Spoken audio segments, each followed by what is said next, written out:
14 de setembro de 2015, 5 horas e 51 minutos da manhã, horário da costa leste dos Estados Unidos. Nenhum ser humano estava acordado para ver o que aconteceu, mas duas máquinas gigantescas, separadas por mais de 3.000 quilômetros, registraram exatamente a mesma coisa, no mesmo instante. Um tremor. Tão pequeno que, se você pegasse um átomo e dividisse ele em 1000 pedaços, o deslocamento que essas máquinas captaram seria menor do que um desses pedaços. Menor do que qualquer coisa que a humanidade já tinha conseguido medir. Esse tremor durou menos de um segundo, e quando os cientistas finalmente entenderam o que tinham nas mãos, muitos deles choraram, porque aquele sinal minúsculo era a prova de que, mais de 1 bilhão de anos atrás, dois buracos negros colidiram com uma violência tão absurda que o próprio tecido do espaço-tempo se deformou. E essa deformação viajou pelo universo inteiro, até chegar aqui, na Terra, naquela madrugada silenciosa de setembro. Pela primeira vez na história, a humanidade não estava apenas olhando para o universo, estava sentindo ele vibrar. Essa é a história das ondas gravitacionais. E eu te garanto, é muito mais impressionante do que você imagina. Para entender essa história, a gente precisa voltar 100 anos, 1915. Albert Einstein acabou de publicar a teoria da relatividade geral, e o mundo científico está em choque. Einstein basicamente disse o seguinte: esqueçam tudo o que vocês sabem sobre gravidade. A gravidade não é uma força invisível que puxa as coisas, como Newton descreveu. A gravidade é uma curvatura. O espaço e o tempo não são um palco vazio onde as coisas acontecem. Eles são uma espécie de tecido flexível, e objetos com massa deformam esse tecido. Imagina um trampolim gigante. Se você coloca uma bola de boliche no centro, o trampolim afunda. Se depois você joga uma bolinha de gude, ela não vai em linha reta. Ela faz uma curva em direção à bola de boliche. Não porque a bola de boliche está puxando ela, mas porque o tecido do trampolim está curvado. Isso é a gravidade segundo Einstein. E dentro dessa teoria existia uma previsão assustadora. Se objetos muito massivos se movessem de maneira violenta, dois buracos negros orbitando um ao redor do outro, por exemplo, eles criariam ondulações nesse tecido. Como quando você joga uma pedra num lago e as ondas se espalham pela superfície. Só que as ondas não estariam na água, estariam no próprio espaço, no próprio tempo, ondas gravitacionais. Einstein publicou isso em 1916. E aqui vem a parte mais curiosa. Ele mesmo não acreditava que alguém conseguiria detectar essas ondas. Ele chegou a duvidar de que elas realmente existiam. Em 1936, ele escreveu um artigo tentando provar que ondas gravitacionais eram impossíveis. Um colega encontrou um erro no cálculo e Einstein corrigiu, mas a mensagem era clara. Até o gênio que previu essas ondas achava que elas eram frágeis demais, sutis demais, impossíveis de captar. E ele tinha razão de pensar assim, porque a escala do problema é de enlouquecer qualquer pessoa. Vou te dar uma noção de como é absurdo detectar uma onda gravitacional. Quando uma onda gravitacional passa por você, ela literalmente estica e comprime o espaço. Se uma onda gravitacional forte passasse por você agora, seu corpo seria levemente esticado numa direção e comprimido em outra.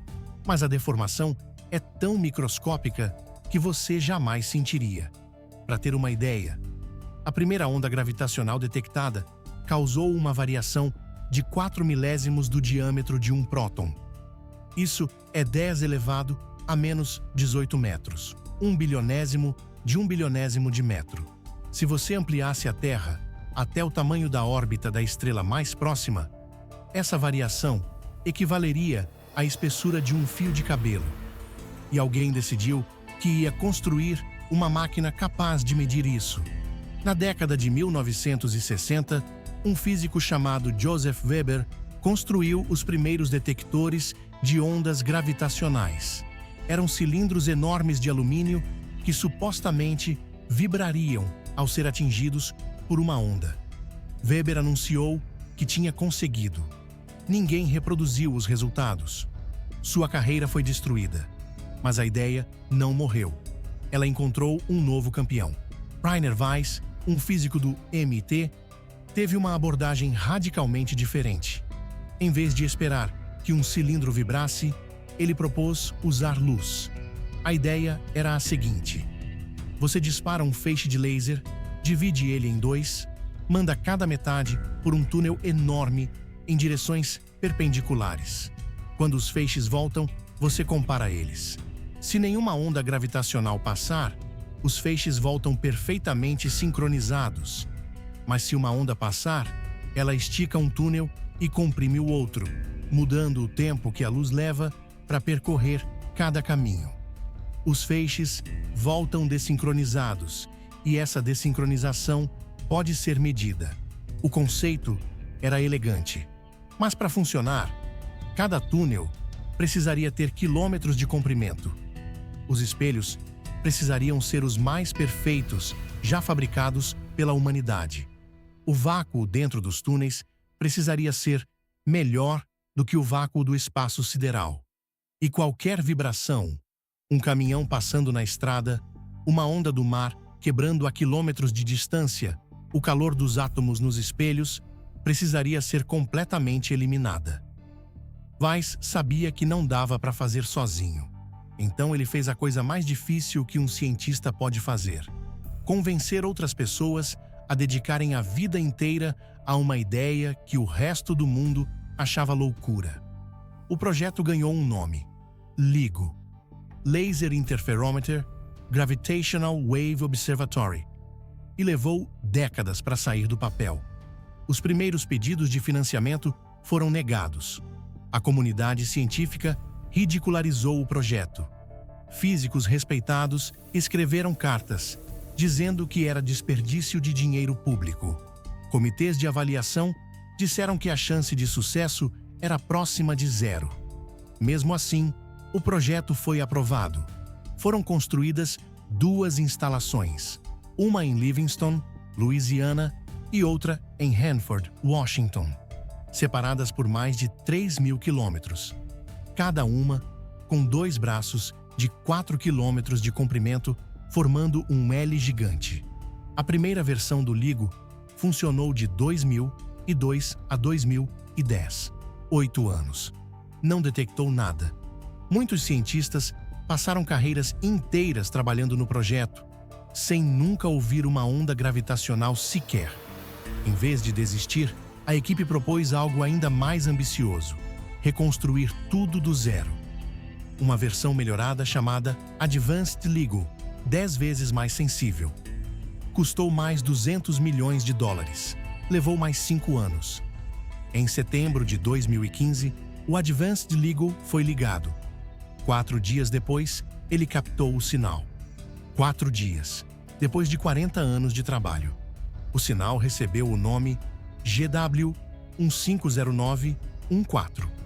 O que o LIGO captou foi o último momento da colisão entre 2 buracos negros, um com 36 vezes a massa do Sol, o outro com 29. Eles estavam orbitando um ao redor do outro, cada vez mais rápido, cada vez mais perto, até se fundirem num único buraco negro de 62 massas solares. Faz a conta. 36 mais 29 dá 65.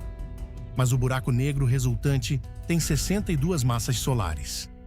3 massas solares desapareceram. Desapareceram não. Foram convertidas em energia pura, na forma de ondas gravitacionais. 3 vezes a massa do Sol, transformadas em vibração do espaço-tempo. A energia liberada naquela fração de segundo foi maior do que a energia combinada de todas as estrelas do universo, observável naquele instante. Lê de novo essa frase na sua cabeça.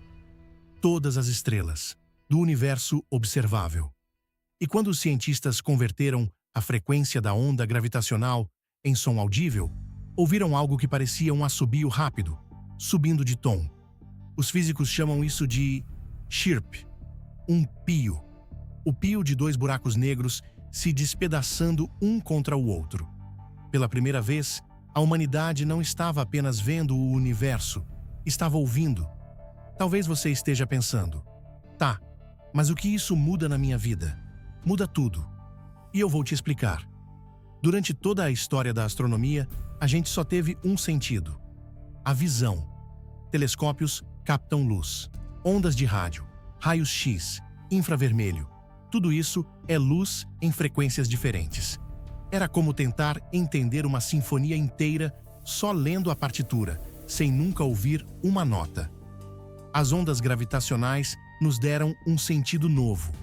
Agora a gente pode ouvir o universo. E tem coisas que só podem ser ouvidas. Buracos negros não emitem luz, são invisíveis. Antes das ondas gravitacionais, a gente só sabia que existiam por efeitos indiretos. Agora podemos sentir quando dois deles colidem. Podemos mapear o universo escuro, aquela parte gigantesca do cosmos que é completamente invisível para qualquer telescópio. Em 2017, o LIGO detectou algo ainda mais extraordinário: a colisão de duas estrelas de nêutrons. Telescópios ao redor do mundo apontaram para o mesmo ponto no céu. Pela primeira vez, a humanidade observou o mesmo evento com luz e com ondas gravitacionais simultaneamente. Essa colisão confirmou que é nesses eventos cataclísmicos que o ouro, a platina e outros metais pesados são criados. O anel que talvez esteja no seu dedo agora foi forjado numa colisão de estrelas de nêutrons bilhões de anos atrás. Você está usando os restos de uma explosão cósmica. Cada átomo de ouro no seu corpo passou por um inferno gravitacional antes de chegar até aqui. Ondas gravitacionais não são uma curiosidade abstrata de laboratório. São uma janela completamente nova para entender a realidade. E essa janela acabou de ser aberta. O LIGO foi só o começo. Já existe o detector Virgo na Itália e o CAGRA no Japão. O Einstein Telescope, planejado para ser construído no subsolo da Europa, será 10 vezes mais sensível que o LIGO atual. E tem o LISA, um detector no espaço. 3 satélites formando um triângulo com braços de 2,5 milhões de quilômetros. Vai captar ondas de frequências tão baixas que o LIGO nem consegue ouvir. Buracos negros supermassivos no centro de galáxias se engolindo mutuamente. Eventos que moldaram a estrutura do próprio cosmos. E tem uma possibilidade que tira o sono dos físicos: detectar ondas gravitacionais do Big Bang. Se conseguirmos, vamos literalmente escutar o eco do nascimento do universo. O primeiro som que já existiu. O som de tudo começando. Einstein previu isso há mais de 100 anos. E duvidou. Milhares de cientistas dedicaram vidas inteiras sem saber se funcionaria. Weber foi destruído por tentar cedo demais. Weiss, Thorne e Barish esperaram décadas. Muitos dos que começaram o projeto não viveram para ver o resultado. Mas em uma madrugada silenciosa de setembro, 2 máquinas captaram algo menor que um átomo. E com isso, mudaram para sempre a forma como a humanidade percebe o universo. Nós não estamos mais apenas observadores distantes, presos à luz. Agora, nós estamos ouvindo o cosmos cantar. Se você chegou até aqui, eu preciso te agradecer. Sério. Esse vídeo foi feito com muito cuidado. E saber que tem gente disposta a ficar até o final para entender o universo um pouco melhor faz tudo valer a pena. Se esse conteúdo te fez sentir algo, curiosidade, espanto, vontade de saber mais, eu te peço uma coisa simples: se inscreve no canal, aperta o botão, ativa o sino, porque vem muito mais conteúdo assim por aí. E eu não quero que você perca nenhum. Conta aqui nos comentários qual parte mais te impressionou. Nos vemos no próximo vídeo. E até lá, continua olhando para o céu. Ou melhor, continua ouvindo.